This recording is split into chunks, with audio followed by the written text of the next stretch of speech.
12টি পুস্তক থেকে 5টি কত প্রকারে বাছাই করা যায় যেখানে 2টি পুস্তক সর্বদাই অন্তর্ভুক্ত থাকবে? তো 12টি পুস্তক থেকে যেহেতু 2টি পুস্তক সর্বদাই অন্তর্ভুক্ত থাকবে, তাহলে সেই দুইটা তো আর বাছাই করার সুযোগ থাকলো না। এই দুইটা হচ্ছে ফিক্সড।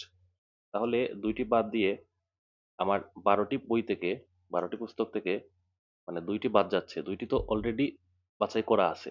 তো ওখানে আমি কিছু করতে পারবো না। 10টি পুস্তক থেকে আমি করতে পারবো বাছাই। তো বাছাই কয়টা করব? 5টা থেকে দুইটা তো অলরেডি নিয়ে নেওয়া হয়েছে, তো দুইটা বাদ দিলে 3টি। তো 10টি হইতে 3টি, ঠিক আছে। 12টি পুস্তক থেকে 5টি বাছাই করব, কিন্তু যেহেতু দুইটি অলরেডি বাছাই করা আছে, অলরেডি অন্তর্ভুক্ত করা আছে, তাহলে আমি আসলে 10টি পুস্তক থেকে 3টি বাছাই করতে পারবো। তাহলে বাছাই করার উপায় কত হবে? তো আমরা জানি n সংখ্যক ভিন্ন ভিন্ন জিনিস হতে প্রত্যেকবার r সংখ্যক জিনিস নিয়ে বাছাই করার উপায় হচ্ছে NCR। তো এখানে যেহেতু 10টি ভিন্ন জিনিস থেকে বা বই থেকে আমি 3টি বাছাই করতে পারতেছি, তো এটা হবে 10 কম্বিনেশন 3। এটা হচ্ছে আমরা বের করি কিভাবে?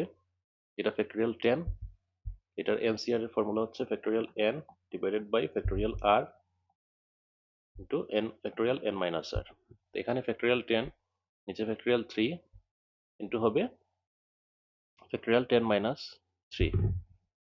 তাহলে ফ্যাক্টোরিয়াল 10, এখানে থাকতেছে ফ্যাক্টোরিয়াল 3, এখানে থাকতেছে ফ্যাক্টোরিয়াল 7।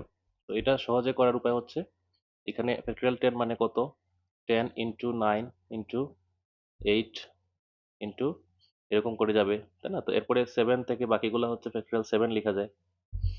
আর এখানে ফ্যাক্টোরিয়াল 3 ইন্টু ফ্যাক্টোরিয়াল 7, তো ফ্যাক্টোরিয়াল 7 কাটাকাটি যাবে।